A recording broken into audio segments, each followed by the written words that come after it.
Le dernier dossier, le dossier 4, donc un dossier sur le mélanome. Pathologie un peu plus compliquée, on va essayer de mettre en évidence les points importants qu'il faut que vous reteniez.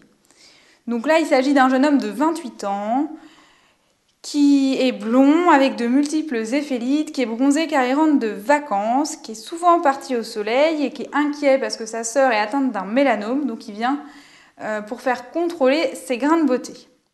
Question 1. Relever les facteurs de risque de mélanome de ce patient. Donc là, on procède méthodiquement, on reprend l'énoncé et on essaye de relever les différents facteurs de risque.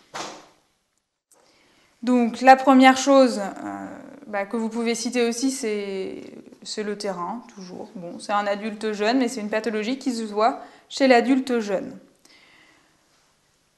Ensuite, on arrive assez rapidement à la description de sa peau. Le type de peau, c'est un facteur de risque important. Ici, il a un phototype clair. On vous dit qu'il est blond. Il est hâlé, mais ça n'exclut pas qu'il ait la peau claire à la base, qui est assez fréquent chez les gens blonds. Et puis, il a de multiples éphélites, ce qui est aussi un signe qui est plus fréquent sur une peau claire. Donc, on peut estimer qu'il a vraisemblablement un phototype clair quand il ne va pas au soleil. Donc ensuite, on vous dit qu'il rentre de vacances, qu'il est souvent parti dans les pays chauds et qu'on vient de diagnostiquer à sa sœur un mélanome. Donc là, deuxième catégorie de facteurs de risque, les facteurs familiaux, les facteurs génétiques, comme on l'a dit, il faut toujours les rechercher. Ici, on a un antécédent familial de mélanome au premier degré. Troisième catégorie de facteurs de risque, c'est les facteurs environnementaux.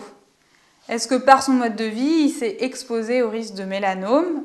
Ah oui, il a bien insisté dessus au cours de l'énoncé. Là, il est bronzé parce qu'il rentre de vacances. Il a passé 2 mois en Afrique. Il a l'habitude d'aller dans des pays chauds et ensoleillés, et ce, depuis son plus jeune âge, puisque ses parents lui ont donné très tôt le goût des voyages, et qui vous dit qu'il n'a pas fait beaucoup attention dans son enfance. Or, l'exposition, elle est en particulier dangereuse quand elle a été importante et discontinue pendant l'enfance, avec la notion de coup de soleil important pendant l'enfance. Enfin, le dernier élément, il souhaite faire contrôler ses nombreux névis. Bon, ça, c'est en faveur d'un phénotype névique qui peut aussi être considéré comme un facteur de risque. Donc, en particulier, facteur de risque de mélanome, bien sûr, le type de peau. Deuxièmement, les antécédents familiaux. Et troisièmement, le mode de vie et les facteurs environnementaux avec une exposition solaire importante. La question 2. Vous examinez ces nombreux névis, vous mettez en évidence bien sûr une lésion suspecte au niveau du tronc. Quelles sont les caractéristiques qui vous auront fait dire qu'il s'agit d'une lésion suspecte? Alors, comment se présente une lésion suspecte? Le moyen mnémotechnique, c'est ABCDE, donc une lettre pour chaque caractéristique. A, la lésion suspecte, elle est asymétrique. B, c'est une lésion qui a des bords irréguliers, globalement c'est polycyclique. C, c'est une lésion d'une couleur hétérogène, c'est volontiers polychrome. D, c'est un critère de taille, il faut que le diamètre soit supérieur à 6 mm. Et E, c'est une lésion qui a une tendance évolutive, une tendance extensive.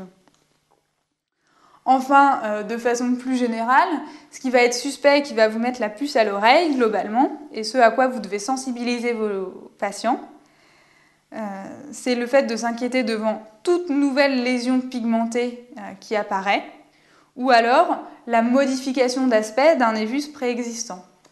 Et ensuite, en particulier si ça répond à ces 5 critères, c'est fortement évocateur. La question 3. Donc vous avez examiné le patient, l'externe propose de biopsier la lésion pour obtenir un diagnostic histologique. Qu'en pensez-vous? Donc en temps normal, vous avez bien retenu que le diagnostic de certitude repose sur le diagnostic histologique avec l'examen ANAPAT et que dès qu'on suspecte une tumeur, on a envie de la biopsier. Évidemment, il y a quand même quelques exceptions et le mélanome en fait partie. Ici, et de façon générale, devant une lésion pigmentée suspecte, on ne fait jamais de biopsie. Au contraire, on va enlever la lésion totalement. Donc, le diagnostic, il va reposer sur l'exérèse totale de la lésion. On n'en prélève pas un fragment. Et c'est cette pièce d'exérèse totale que vous enverrez en ANAPAT. Bien retenir qu'on ne fait jamais de biopsie dans le contexte de prise en charge diagnostique d'un mélanome. D'autres exceptions où on ne fera pas de biopsie pour établir le diagnostic de certitude, c'est en particulier le cancer du testicule. Là aussi, c'est une exception où on n'a pas besoin du diagnostic anatomopathologique pour commencer le traitement. La question suivante, c'est la question 4. Comment complétez-vous l'examen physique de ce patient et que recherchez-vous? Donc là, on en revient toujours au même plan d'examen clinique, examen local, régional et général. L'examen local, là, c'est un peu moins facile. Ce que vous examinez comme organe, c'est la peau, donc ça va être un examen un petit peu étendu. Ce qui est important, c'est de préciser, bien sûr, que vous allez examiner l'ensemble du revêtement cutané, parce que si ce patient a une lésion suspecte à un endroit, il est susceptible d'en avoir une autre à un autre endroit, donc il va bien falloir examiner l'ensemble du revêtement. Et ce qu'il ne faut pas oublier, on y pense un peu moins, mais c'est qu'il peut y avoir une localisation au niveau du cuir chevelu, donc bien examiné aussi. Au niveau des ongles, une tache pigmentée au niveau des ongles, c'est aussi un signe d'appel. Et qu'il faudra penser à examiner les muqueuses, en particulier donc, les muqueuses à la frontière avec la peau, par exemple au niveau des lèvres. L'objectif donc, de cet examen du revêtement cutané, c'est d'une part, je l'ai dit, de rechercher une deuxième localisation, un deuxième mélanome situé à un autre endroit, mais aussi de rechercher des métastases cutanées en transit, en fait, des localisations secondaires du mélanome à côté. Et enfin, aussi de faire le point sur les différents névis du patient et de rechercher des névis atypiques. Le deuxième temps de l'examen, comme toujours, l'examen loco-régional. Donc là, c'est comme d'habitude l'examen des aires ganglionnaires, en particulier les aires ganglionnaires qui correspondent à la zone de drainage du mélanome ou de la lésion suspecte. Et vous recherchez donc des adénopathies. Enfin, le troisième temps, l'examen général à distance pour rechercher des signes de localisation secondaire, en particulier des localisations cérébrales, localisation assez fréquente dans le mélanome, donc vous ferez un examen neurologique. Puis les autres localisations classiques, examen pulmonaire, palpation hépatique et recherche de douleurs osseuses. Vous pourrez compléter votre examen dans le dossier en réalisant un schéma daté, signé donc, de vos constatations cliniques. Donc on a parlé de l'examen loco-régional et de l'examen des aires ganglionnaires. Ça nous amène à la question 5. Si vous mettez en évidence des adénopathies, quelles seront les caractéristiques qui vous feront penser qu'il s'agit d'adénopathies pathologiques? Alors les critères pour que l'adénopathie soit suspecte, c'est d'abord un critère de taille. L'adénopathie, elle est significative si elle fait plus d'1 centimètre. C'est à partir d'1 centimètre qu'on considère qu'elle peut être pathologique. Et puis, les critères qu'on a déjà cités globalement pour les tumeurs, c'est un ganglion qui sera dur, qui sera indolore, fixé. Et bien sûr, pour que ce soit pertinent, il faut en général plutôt qu'il soit situé dans le territoire de drainage de la lésion. D'où l'importance d'essayer de retenir en fonction des organes, justement, quelles adénopathies peuvent être atteintes pour savoir où chercher. La question 6 ensuite, quel bilan d'extension proposez-vous? Alors, le bilan d'extension dans le mélanome, les examens que vous devez retenir et citer, c'est d'abord l'échographie ganglionnaire de la zone de drainage. Justement, ça va être un des premiers signes d'extension, l'atteinte ganglionnaire. Si on n'est pas sûr cliniquement, c'est intéressant de compléter l'examen par une échographie qui permettra de rechercher une atteinte un peu plus finement. Le deuxième examen, qu'on cite quasiment dans tous les cancers dans le bilan d'extension, c'est le scanner, qui sera ici thoraco-abdominopelvien et cérébral, ce qu'on a dit. Les localisations cérébrales, c'est une atteinte métastatique fréquente dans le mélanome. Enfin, le troisième examen, c'est le PET scan, qui sera proposé surtout pour les tumeurs N+. Enfin, un autre examen que vous pouvez citer, qui est peut-être un peu moins fréquent, c'est le bilan en fait, d'une atteinte hépatique, soit au moyen d'une échographie, soit au moyen d'une IRM hépatique. Les choses ne sont pas très codifiées, même si pour vous faire une idée, vous pouvez vous référer au guide ALD sur la prise en charge du mélanome. S'il y a un examen, je pense qu'il faut savoir citer dans le bilan d'extension, c'est l'échographie ganglionnaire, parce que ça c'est spécifique, on ne le retrouve pas dans un autre cancer, et c'est intéressant pour les tumeurs qui sont localement avancées. Peut-être retenir que si vous faites un scanner, vous n'oublierez pas les coupes cérébrales. La question 7. Quels facteurs pronostiques connaissez-vous pour cette pathologie? Donc là encore, on vous demande une liste de facteurs. Le mieux pour rien oublier, c'est d'essayer d'être méthodologique et d'utiliser toujours les mêmes catégories. Les facteurs pronostiques, la première chose que vous pouvez citer, c'est le terrain. Un terrain altéré, un patient en mauvais état général, un sujet âgé, c'est évidemment de moins bons pronostics qu'un patient en pleine santé. Le deuxième critère que vous pouvez citer systématiquement, c'est le stade, en particulier le stade TNM. Ça reflète le niveau de développement de la tumeur en quelque sorte. Donc bien sûr, plus la tumeur est développée, plus il y a une extension régionale ou à distance, plus c'est de mauvais pronostics parce que plus la maladie est évoluée et va être dure à contrôler. Ici, on pouvait citer la localisation de la lésion. Ce qu'on peut citer aussi, donc c'est une catégorie qu'il faut systématiquement envisager, c'est les facteurs histologiques. Ensuite, bien sûr, dans cette catégorie, vous allez adapter en fonction du type de tumeur. Ici, dans le mélanome, les facteurs histologiques qu'il faut savoir citer, c'est l'indice de Breslow et l'indice de Clark. Donc l'indice de Breslow, l'épaisseur tumorale maximale, et puis l'indice de Clark, le niveau d'envahissement du derme. Autre facteur histologique, c'est quand il y a une ulcération au niveau de la lésion, en fait, parce que ça fait sous-estimer la taille de la tumeur. Et enfin, le type histologique. Donc ça, c'est quelque chose que vous pouvez citer régulièrement. Il y a des types qui sont toujours plus favorables que d'autres. Quatrième catégorie, ensuite, c'est s'il y a une atteinte à distance. Toujours citer le fait qu'il y ait une atteinte ganglionnaire. S'il y a une atteinte ganglionnaire, c'est de moins bon pronostic que quand il n'y en a pas. Donc dans cette catégorie, vous pouvez apporter des petites précisions. Ce qui est encore plus péjoratif, c'est s'il y a un nombre élevé de ganglions envahis. Plus l'atteinte est importante, moins c'est de bons pronostics. C'est l'atteinte micro ou macro-métastatique du ganglion. Et enfin, c'est l'existence d'une effraction capsulaire. Ça aussi, vous pouvez le citer systématiquement. Si le ganglion est rompu, c'est de moins bons pronostics.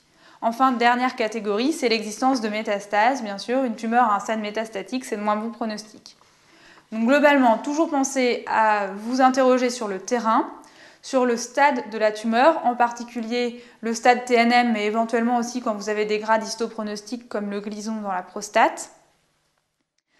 Toujours pensez à citer les facteurs histologiques, donc qui sont le type histologique, quelle que soit la tumeur, mais ensuite des facteurs spécifiques à citer en fonction du cancer. Et puis, systématiquement, rechercher l'atteinte ganglionnaire en précisant le nombre de ganglions et l'existence d'une effraction capsulaire et l'atteinte métastatique. Donc une question à laquelle vous répondrez toujours selon le même plan, quel que soit le cancer. Je ne comprends pas bien la différence entre le Breslow et le Clark.